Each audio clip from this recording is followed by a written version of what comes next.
dredging works is a major capital programme. It's the largest one undertaken by Defence, which is not something we normally do. So Defence Infrastructure Organisation set up a team in 2005 to begin the environmental analysis, and that went on for 4 years so that we could get our licence to undertake this and demonstrate that we weren't changing the environment significantly in Portsmouth Harbour, which is an important international area.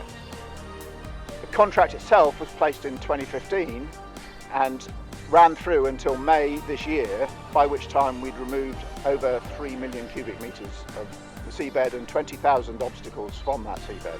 So the harbour looks quite quiet at the moment, but at its peak we had 2 clearance barges and 5 dredgers working through this area to keep us on track for the arrival of HMS Queen Elizabeth in the summer. After 800 years of history, lots and lots of historical objects were found. We found a dozen cannons going back to the 16th century. We found cannonballs, iron and stone ones going back to the Tudor ages. Lots of bottles and plates and other just debris thrown over ships over those hundreds of years. We've been generally surprised by the number of finds we've had reported. With this project alone, we've had more finds come from this project than all of our other offshore projects together within the last 2 years. So some of the sediments that we're looking at date from the last glacial period, but the finds themselves, the oldest, have been medieval, and most of the finds have been the more recent periods, so Victorian date and more recent 19th and 20th century. Given the volumes of sediment that have been recovered, we would have never had a chance to ever look at a harbour in this sort of detail or understand what was within it without a project like this. So in these tanks we've got some of the cannons from the dredging in Portsmouth Harbour. So we've got 8 cannons and 1 anchor that have been brought up from the bottom of the sea, and they're currently in a solution called sodium sesquicarbonate.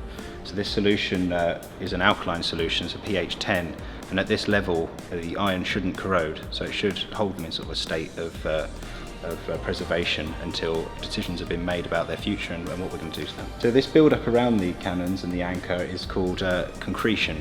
It's a calcium carbonate build-up, and it forms where iron is present, and it creates this concrete-like product on them that's a build-up of calcium carbonate, and it comes together to form this protective layer around iron so that oxygen actually can't get to the surface of the iron. So sort of future conservation will be to break away these concretions, to reveal the surface, to reveal any detail on the cannons, so it's easier to identify where they're from. So all the objects have been classified and been catalogued, and those of historical interest are being looked after by Wessex Archaeology at the moment, while the department works out how it's going to preserve them. So this was a major capital programme costing in excess of £30 million to complete this dredge. The dredge is now complete.